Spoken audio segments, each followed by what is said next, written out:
자, 이번 강의는 인버터 드라이버 보드의 구성 중심 소자 및 양극판 분수 알아보겠습니다. 전번 시간에는 우리가 그 SMPS 파트를 했죠. 자, 이번 파트는 이제 인버터, 뭐 CCFL을 구동시키는 파워 서플라이인 인버터와 ADD 백라이트를 구동시키기 위한 드라이버 보드, 즉 컨버터라고도 얘기합니다. 그 중심 소자는 무엇이 있으며 양부 판별법은 어떻게 하는지를 좀 알아보도록 하겠습니다. 자, 인버터의 동작 원리를 얘기를 했죠. SMPS로부터 12V를 인가받아서 이제 SMPS로 이제 오늘 12V 인가받는 거죠. 12V를 인가받아서 이 12V가 어디로 들어가냐? 바로 FET 드레인에 딱 대기하고 있는 겁니다. 공급되어 있고, 내부 전압 강화를 통해서 12V가 PWM에 VCC로 공급되고 대기하고 있다가, 여기까지는 필요한 전압은 다 공급되어 있어요. 하지만 PWM 펄스 발진은 안 합니다. 인버터 쪽은. 뭐 드라이버 보드도 마찬가지고, AD 보드에서 파워온 신호를 누르거나 리모컨에서 파워온 버튼을 눌렀을 때 이 MCU에서 온오프 시그널을 갖다가, 그죠? 온 시그널을 어디 두느냐? 이 커넥터를 통해서 PWM의 이네이블 내지는 온오프라고 돼 있죠. 표시가.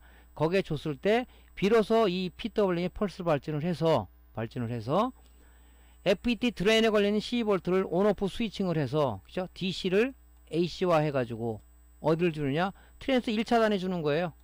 자, 이놈은 여기 주고 이놈은 여기 주고 해서 DC를 AC화해서 트랜스의 1차 측에 걸어주게 되면 상호 인덕턴스에 의해서 2차 측의 건선비에 따라서 이 전압이 승합이 돼서 이 CCFL 커넥터를 거쳐서 CCFL이 켜지는 방식으로 가고 있더라 하는 거죠.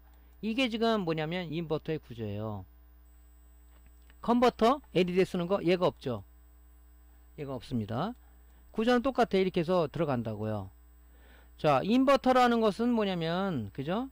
DC를 AC로 해가지고 우리가 변환한다 그래서 인버터를 DC AC 컨버터라고 얘기를 하고, 인버터라고 얘기하고, 컨버터는 직류를 변환하는 거죠. 그래서 컨버터라는 얘기를 씁니다. 보통 뭐 우리가 LED 모니터에서는 뭐 드라이버, 컨버터 얘기를 쓰는데 같은 말이에요. 제일 많이 쓰는 용어입니다. 이게 드라이버나 컨버터. 뭐 드라이버가 나갔대 그런 것은 컨버터라고 이해하시면 되겠죠.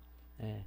그러니까 헷갈리지 마시고 컨버터는 얘가 지금 없어진 거다 이렇게 보시면 되겠습니다.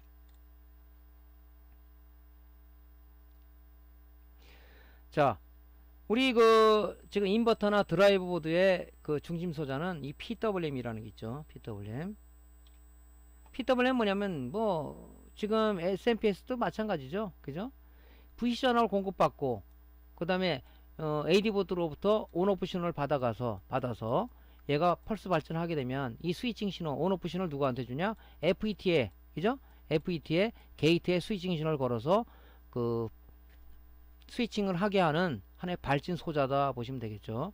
근데 이 PWM 쓰는 그 발진 소자들은 이 종류들이 많아요. 보면 이렇게 다리가 보통 많은 것들을 많이 쓰죠.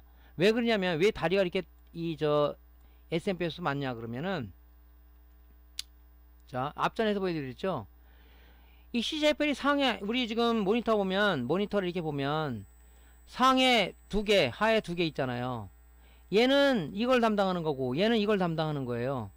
근데 요거는 뭐냐? 얘는 위에 거 담당하고 얘는 밑에 걸 담당하는 거예요. 근데 PWM 하나죠. 얘 하나 가지고, 그죠? 얘를 담당해주고 얘를 담당해주니까 이 하나의 그 하나 가지고 듀얼로 쓰는 거죠. 그렇기 때문에 다리가 좀 많아요. 구조가.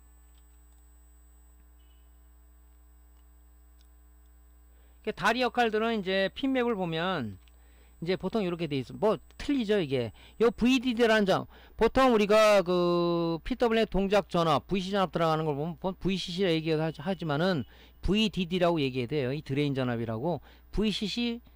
VCC라는 얘기는 사실 그 우리 TR에서 쓰는 용어인데, 콜렉터에 가해주는 전압이다. VDD는 FET에서 드레인에 걸려주는 전압이다 그랬는데, 보통 우리가 VCC 전압을 VDD라고 얘기해요. 이게 VCC예요. 예. 아웃풋이 뭐냐? 이 FET가 2개 있다고 그랬죠? 여기 하나 걸어주고, 요 펄스 발진 아웃풋은 이쪽 걸어주고, 이 2개 쓰는 거예요. 온오프 신호는 뭐 AD 보드에서 들어가는 온오프 신호입니다, 이게. 그죠? 이렇게 구조가 돼 있어요. 이 핀맵이 다 틀리겠죠? 이 인버터 쓰는 소자에 따라서 메이커에서 뭐 이 모델 쓸 수도 있고 이 모델 쓸 수가 있지만 그죠? 다 틀리겠죠? 그래서 우리가 쓰는 거는 이제 뭐 데이터 시트를 보고 뭐 하면 되니까. 그래서 PWM 온오프 펄스 발진 엔진 소자다. 자, 이거 양부 판별법은 어떻게 하느냐? 마찬가지야, 이것도. 이것도 그라운드를 기준으로 해서, 그지? 이 단자 간 절연 저항을 측정을 해야죠. 절연 저항이 낮으면 안 되겠죠. 그죠? 그 소자와 소자 붙어버린다는 얘기 아니에요. 그죠? 안 되니까 이 그라운드를 기준으로 해서 수백 킬로에서 수십 메가 옴이 나오면 정상이라고 보는 거죠. 그래서 제가 그라운드하고 VCC를 한번 재봤어요. 이 팬 7311이라는 그 PWM 소자를 측정을 해본 겁니다. 요거하고 제가 이 VCC 단자를 측정을 해봤어요. VCC 단자를 측정해봤더니 0.419 메가옴이 나왔어요. 얘는 뭐예요? 정상이죠? 그죠? 정상이라고요. 근데 이거보다 뭐 이상적으로 밑으로 나왔다? 뭐 문제가 된다? 그러면은 안 되겠죠. 그죠? 자, 이렇게 해서 각 단자를 저는 한 단자만 됐지만 요거와 나머지 지금 핀이 16개 핀이 20개 핀이네요. 맞네요. 19개를 한번 측정을 해봐야 되겠죠. 어떤 쪽에서 저연저항에 대해서 문제가 되는가. 그죠? 이 저연저항이 문제가 되면 PWM 발진에 장애 요인이 돼서 뭐 발진이 안 되거나 이상작동이 되겠죠. 예, 그래서 그렇게 점검을 해주면 되겠습니다. FET. 자, 우리 인버터나 아니면 컨버터 쪽에 FET는 좀 8핀짜리를 좀 많이 써요. 이거 SOP 8핀짜리에 핀을 많이 씁니다. SMT 타입에. 근데 이제 이 FET도 보면 두 가지예요. 듀얼 타입을 쓰는 거냐, 싱글 타입을 쓰는 거냐, 그죠? 이 두 가지가 있습니다. 그래서 얘는 뭐냐면 MP 듀얼 타입이죠. 이 N채널 FET하고 P채널 FET가 두 개가 들어가 있는 거예요. 이 소자 안에. 그죠? 그 핀맵은 이렇게 돼 있어요. 이 점 있는 부분이, 요 점 있는 부분이 여기 1번이에요. 1, 2, 3, 4 시계 반댕이로 돌아가면서 이 핀맵이지 8번이라고요. 그러면 보통 5번부터 8번까지 여기는 보통 드레인이라고 보시면 돼요. 구조가 거의 그렇게 돼 있습니다. 밑에는 1번 단자 소스 게이트 보통 이렇게 돼 있거든요. 구조가 보통 이렇게 구조가 이렇게 돼 있습니다. 이렇게 맨 위에가 드레인이다. 그래서 뭐 듀얼이냐 싱글이냐를 먼저 우리가 봐야 되겠죠. 자, 그래서 자, N채널 같은 경우는 N채널은 이게 지금 N채널이지 않습니까? 그죠? 그러면 소스에서 드레인으로 이렇게 전류가 흐르는 방식이죠. 그죠? 그러니까 이 N채널은 소스에서 드레인으로 전류가 흐른다. 그죠? 그리고 P채널은 뭐냐? P채널은 드레인에서 소스로 이렇게 전류가 흐르는 거죠. 이렇게 이 화살표 방향을 잘 보셔야 돼. 이렇게 이 소스가 방향이 화살표 안으로 들어가면 이게 N채널, 화살표 방향이 바깥으로 나오면 쉽게 말해서 우리 이 소스는 TR의 그 2m 방향이라고 보시면 돼요. 2m 방향.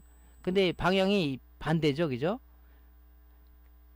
이 TR에서는 요게 지금 PMP형이고 요게 NP형이라고 보는데 이 FET에서는 안으로 이게 화살표가 들어가는 걸 우리 N채널을 보통 보는 거죠.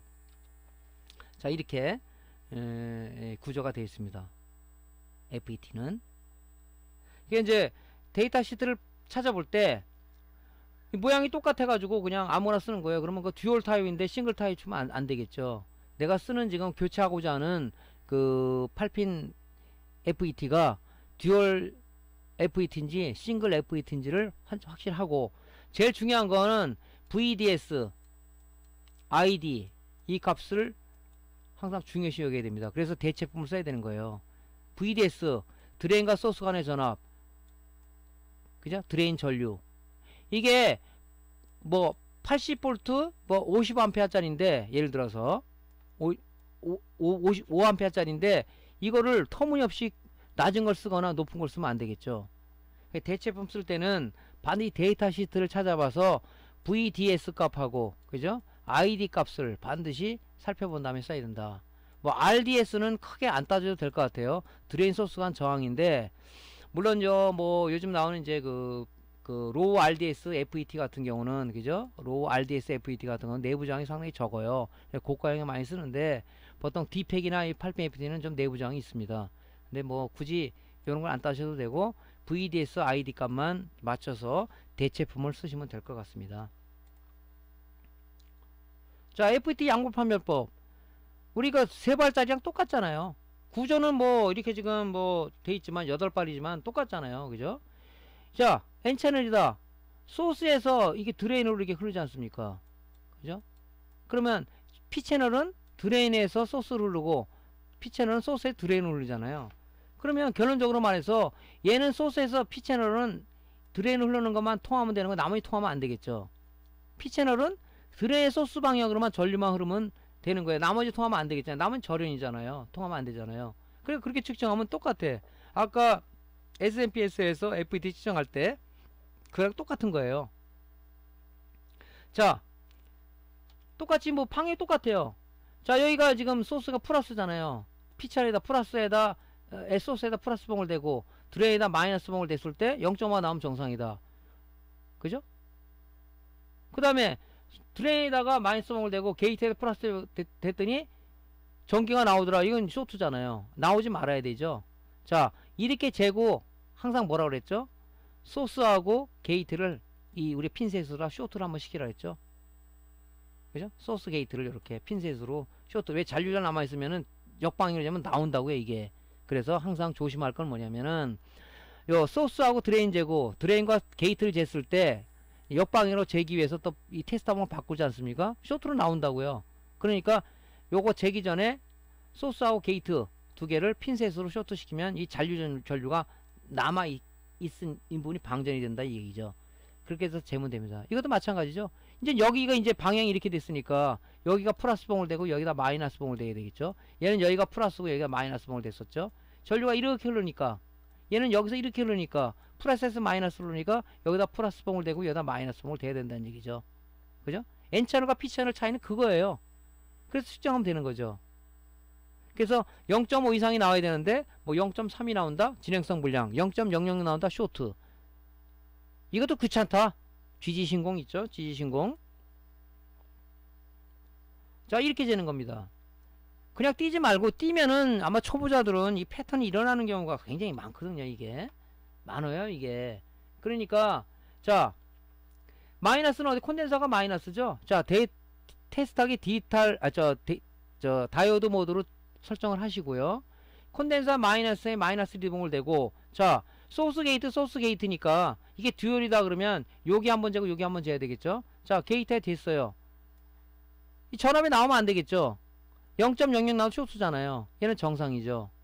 그죠? 왜? 구조가 이렇게 돼 있다 그랬잖아요. FET가 이렇게. 여기 게이트, 이 드레인, 이 소스잖아요. 소스는 보통 이게 돼 있으니까. 자, 여기다 그라운드 되고 여기다 댔는데 통했다. 0.0이 나왔다 그러면 이게 붙어버린 거 아닙니까? 이렇게 여기가 붙던 이게 통하는 거잖아요. 왜? FET는 여기가 절연이란 말이에요. 전기가 통하면 안 돼요. 예? 전개효과 트랜지스터라는 게 바로 그래서 전개라는 얘기를 쓰는 겁니다. 예. 그러니까 이 GG신공은 바로 답이 나오죠. 아까처럼 여기처럼 이렇게 복잡하게 이렇게 띄면, 그죠? 띄어가지고 오면 골치 아프잖아요. 그죠? 잘못하면 또 붙일 때도 3발짜리는 좀 덜하지만 8발짜리는 여기 납이 엉겨 붙고, 솔더링 기술이 좀 부족한 사람들은 그러고 막 짜증내고 뭐 스트레스 받아가지고 뭐 술도 먹고 막 그런 사람도 있더라고. 아우 짜증나 막 이러면서. 좀 뭐 그러지 마셔야 되겠지만. 자, 그래서 요렇게 이제 지지신공으로 재면 아주 편하죠. 그래서 이 인버터도 보통 보면 이 불량이 많이 나는데, 보통 FET 2개 중에서 꼭 2개가 다 나가는 경우는 많지 않아요. 1개가 꼭 나가요. 트랜스도 보면 2차측에 하나가 쇼트가 이 단선이 되는 경우가 많아요.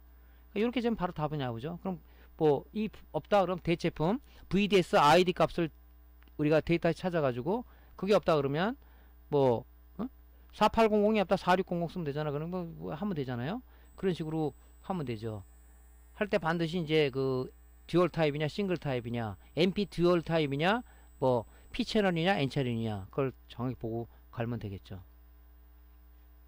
이게 이제 FET의 그 지지신공으로 인버터 쪽의 양부 판별법입니다.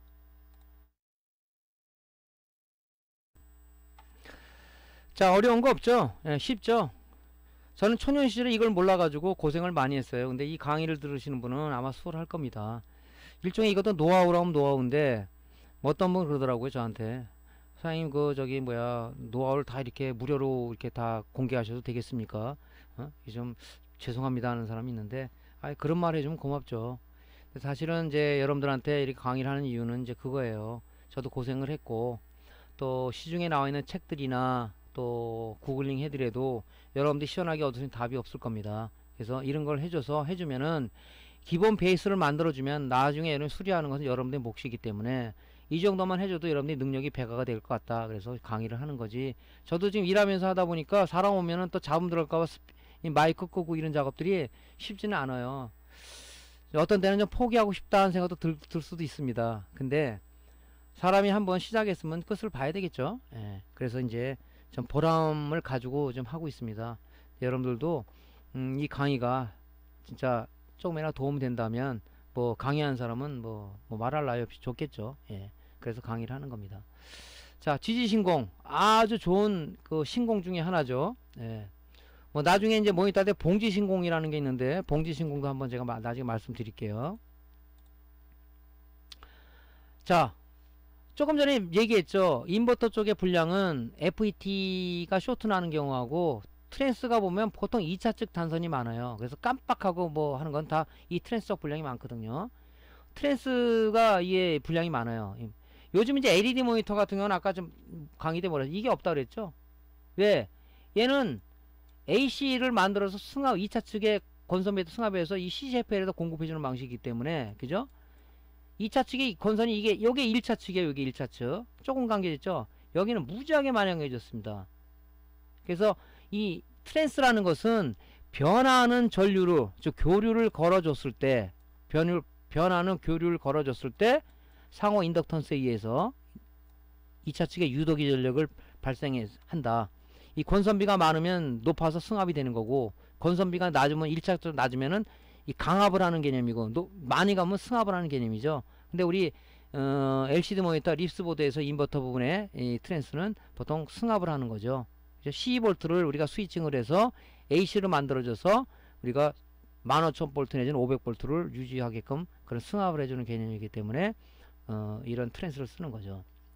그래서 보통 보면 트랜스 2차 측이 단선이 많아요. 이게 그래서 원래는 이제 이 정확하게 테스트하려고 그러면 플라이백 테스터라는 그런 테스터가 있는데 비싸요. 가격이. 그런 것들이 뭐 링 테스터라고 얘기도 하고 플라이백 테스터라고 얘기도 하는데 저도 안 갖고 있습니다. 왜냐면 굳이 뭐 테스터 갖고도 측정이 가능해요. 정확하게 뭐 절연 저항이라든가 이런 거 하려면 이제 필요한데 뭐 그런 것까지는 뭐 필요가 있겠습니까? 예, 그래서 자, 이런 이제 상호 인덕턴스에서 우리가 트랜스 쓴다는 것은 누누이 말씀드렸던 거죠. 예. 이 교류에서 작동되는 게 트랜스다. 직류를 걸어주게 되면은 아무 역할을 못하죠. 변화하는 교류를 걸어줬을 때, 그죠? 2차 측에 유도기를 발생하는 거지. 여기다 직류를 걸어주면은 2차 측에 유도기를 안 나와요. 예. 그래서 트랜스는 교류를 걸어서 작동하는 그런 소자다 하는 겁니다. 자, 우리가 보통 보면 2차 측에 단선이 많다고 그랬죠. 이 트랜스는. 그래서 여기 보면 이게 이제 2차 측이란 말이죠. 이 건선이 뭐 엄청나게 많이 감겨져 있죠. 예, 건선이 많이 감겨져 있습니다. 그래서 여기가 1차 측에 이제 그 스위칭해서 여기로 들어가게 되면 여기에서 뽑아서 CCFL을 보면 상에 두 개가 이 CCFL이 두 개가 들어가 있죠. 이게 한 놈은 요거는 여기 가해주는 거고 요거는 여기 가해주는 거고 그래서 트랜스가 1차 측은 하나지만 2차 측은 두 개가 돼 있죠. 예. 이 CCFL이 안에 상에 두 개, 밑에 두 개가 들어있기 때문에 총 4개가 CCFL이 들어가 있는 거죠. 그래서 이렇게 쓰는 겁니다. 그래서 여기 단자에 여기 CCFL 하나 들어가고 하나 들어가고 하나 들어가고 하나 들어가는 거죠. 그래서 보통 2차 측에 그 단선이 많아요. 그래서 그거를 우리가 이제 어떻게 측정하느냐 이제 설명을 좀 드릴게요. 2차 측을 측정해 보는 거예요. 자, 트랜스 똑같은 걸 두 개를 제가 분리를 해 놨습니다. 자, 한쪽에 2차 측을 제가 이 코일이 많이 감긴 쪽이 1차 측이라고 그랬죠. 많이 감긴 2차 측이라고 했죠. 조금 감긴 1차 측입니다. 이거 2차 측에 디지털 테스터기 저항 모드로 놓고 측정했더니 자, 트랜스 한결될 때 0.661이 나왔어요. 두 번째 건 0.642가 나왔어요. 이게 100옴 이상 차이 나면 이게 문제가 있는 겁니다. 그죠? 그래서 저항이 큰 쪽에 트랜스가 램프가 켜지지 않거나 일반 켜지게 되는 프로텍션이 걸리게 되죠. 그래서 이건 지금 100옴 차이가 안 나지 않습니까? 얘하고 얘는 정상이라고 보는 거죠. 그러니까 2차 측을 주로 재면 돼요. 2차 측이 많이 나가니까. 그래서 트랜스 양부 판별은 이렇게 하는 겁니다. 근데 이게 뭐 터무니없이 6이 나는데 이게 지금 뭐 900이 나왔다. 문제가 있는 거죠. 예. 그래서 옛날에는 뭐 이 트랜스 불량 나면 뭐 이걸 똑같은 모델을 구하기가 힘들어요. 왜냐면은 똑같은 모델이라면 똑같은 거 쓰면 되지만 이 권선비도 틀리고 해서 아무거나 쓰면 안 되겠죠. 그죠? 물론 규격화돼서 어떤 인버터든 똑같은 트랜스를 쓴다 그러면 문제가 아니겠지만 메이커 설계한 사람에 따라서 이 권선수가 다 틀리단 말이죠. 그래서 똑같은 모델 같은 경우는 이제 뭐 인터넷에서 팔고 그래요. 근데 거의 똑같은 모델 구하기 힘드니까 인버터 가격 싸잖아요. 그러니까 새 거 사다가 그냥 보통 립스보드라면 그 인버터 보면 빗질 해놓고 빗질 해버리고 그냥 거기다가 인버터를 얹어서 개조를 하는 거죠. 그 우리 저 LED도 마찬가지예요. LED 쪽도 개조를 하면 돼. 그죠? 그 문제에다 다 긁어버리고 빗질한다 그러죠. 긁어버리고 거기다가 새로운 컨버터를 닫아가 그냥 해서 다 선 따면 돼. 그죠? 그 동작 조건이 뭐라 했어요? VCC. 그죠? 그라운드, 온오프. 그거만 있으면은 인버터는 컨버터는 동작이 되지 않습니까? 그죠? 똑같은 원리예요. 사실은 보면. 자, 오늘 강의는 여기서 마치고요. 이제 다음부터는 이제 고장 점검 및 수리 쪽으로 들어갑니다. 지금까지는 양부 판별법을 말씀드렸어요. 그러니까 좀 잘 기억을 하시고 이제 다음부터는 실질적으로 대표적인 고장 증상이라든가 점검법에 대해서 설명을 드리도록 하겠습니다. 자, 오늘 강의 들어 수고 많으셨고요. 매번 하는 얘기지만 구독 클릭하고 좋아요 버튼 좀 눌러주시고요. 다음 시간에 다시 뵙겠습니다. 수고하셨습니다. 감사합니다.